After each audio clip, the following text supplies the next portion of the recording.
Сіз татарлар тапшыруын карыйсыз. Сарытау өлкәсендә 50 меңләп татар яши.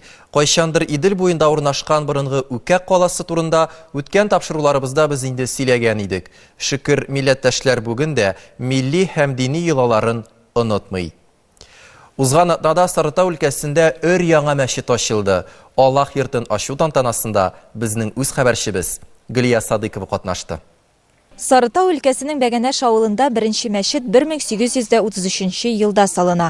Колхозлашу чорында аның манарасы киселә. Һәм менә инде 80 ел узганнан соң авыл халкы янәдән мәчетле булды.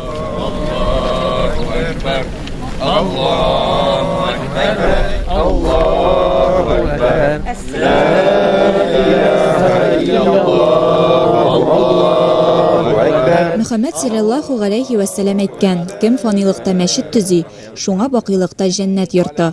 Бобровый Гай авылын мәчетле итү нияте белән Пугачев район үзәге имам хатибы Фәрит хәзрәт Мустафин чыга.